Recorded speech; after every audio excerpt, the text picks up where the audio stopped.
Hello everyone and welcome. Today I'm doing a snapshot of a very popular update 1.8. This update brings in a bunch of new features and I'm going to go over all of the features with you today. So let's get started.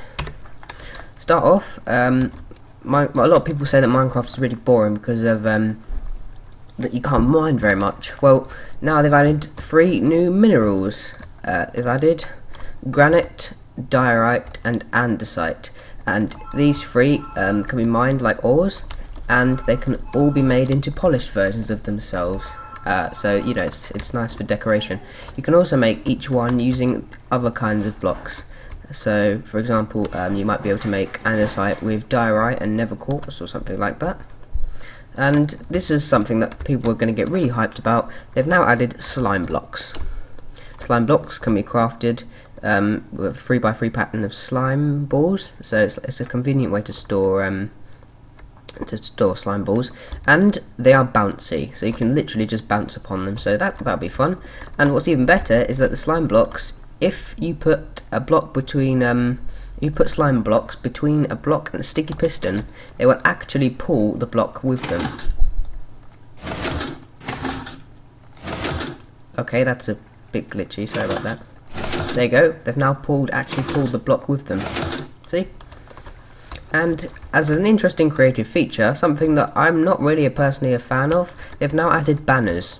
So banners can be created with like sticks and wool. I don't know in what pattern, but you can make them in all different colours with dyes, and you can make them in whatever direction you want. And you can also make patterns. So if you want to, you can make your country's flag. I've made the English flag here, or you can use like colours to make a border around them. So in survival, if you wanted to, you could use them to make to mark your territory out. For example, if you destroy heads now, the sides of the heads have been rendered so that they show the cracking texture when you break them. And here's a mob that loads of people are going to get hyped about. They've now added rabbits, or bunnies, whatever you want to call them. Rabbits are similar to ocelots. They are scared of you. If you go too close to them, they will start running away from you. And there is a very small chance that you will spawn a special type of rabbit which has blood around his mouth, and he is hostile. He'll try to kill you. So yeah, that's a bit of a strange feature. So if let's spawn one here. There we go. We've got a black rabbit. If we walk up to him, he will move away from us. Okay, no, he's moving away. I don't know why he's not attacking me or doing anything. Yeah, I've just pushed him in the water. He's going to drown now. So yeah, that's rabbits, and we also have a mob spawned, endermites. So these mobs have the same AI as silverfish, and they have a small chance to spawn in the place of an enderman when an enderman teleports. So if he teleports away from you, these annoying creatures have a small chance of spawning where they just were. So that's a bit weird. They've also added an interesting new command. They've added loads of new commands, but all of them aren't really necessary unless you want to make stuff. Yeah, that makes complete sense. But now they've added a new command called title, which is great if you're making videos, for example. So title, you put your player name. Oops, that's not my name. I'm having a bad day today. And then you put which one you want it to be. So let's do an example. Boom, title. You can do this in many variations. So if you put 2 spaces between the two, I didn't change anything. Yeah. Anyway, so that's the title. So that's a interesting minor feature. And now we have this, which you might recognise as sponge. And what they've added now is that you can actually obtain sponge legitimately in Minecraft because of what I'm about to show you next.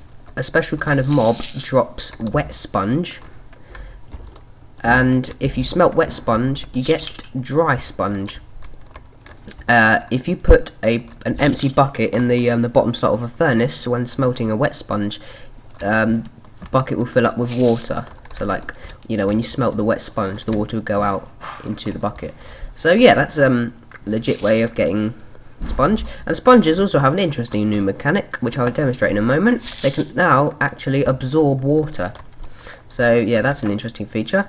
And they've also added a new enchantment, Depth Strider, which can only be applied to boots and it allows you to walk through water very, very quickly.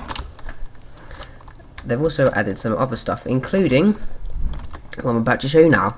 So, when you kill rabbits, you get raw rabbit. You can make this into rabbit stew, which heals the most amount of hunger points. Rabbits drop rabbit hide, which in a 2x2 grid can be made into one piece of leather.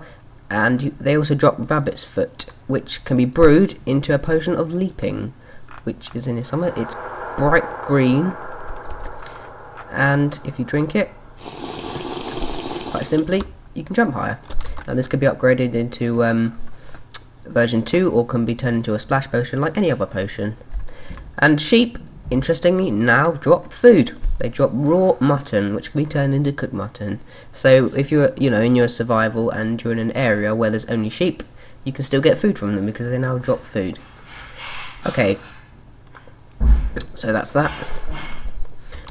So now they've also added a really, really cool feature, which is probably going to be the main feature of this update, which is what I'm about to show you now.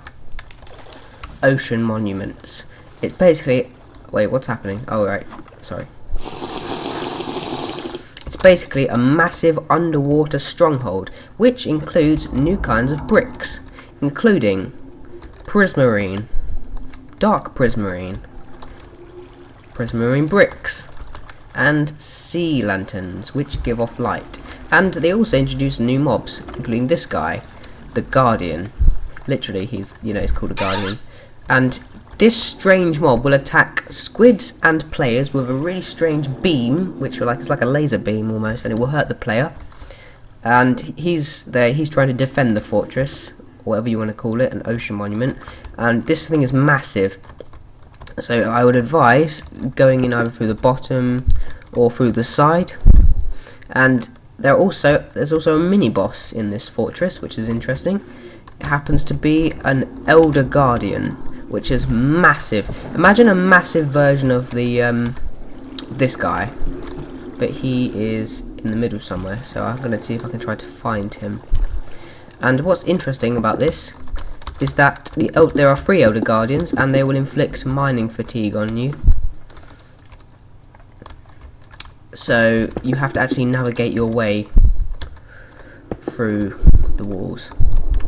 This is a bit glitchy, so there's still a couple of bugs.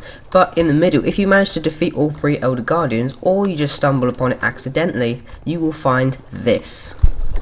You might be thinking, this just looks like a massive square with sea lanterns. Well, actually, it's the actual treasure of the ocean monument, because inside is a 3x3x3 area of gold blocks. So, interesting amount of treasure there. And now we can demonstrate the sponges. The sponges are now attempting to absorb the water up, as you can see. That's a new feature. We've still got night vision. So that's interesting. And that is pretty much it. So if you defeat Elder Guardians, the Elder Guardians actually drop the wet sponge, which is where you can get it from. And they also drop prismarine crystals, prismarine shards, and that's it. And they also drop fish. And that is pretty much all you need to know. So there's plenty more features, and there's loads of crafting recipes that I've not mentioned, but it doesn't matter. So thanks for watching, everyone, and I hope you enjoy 1.8 when it comes out. Bye!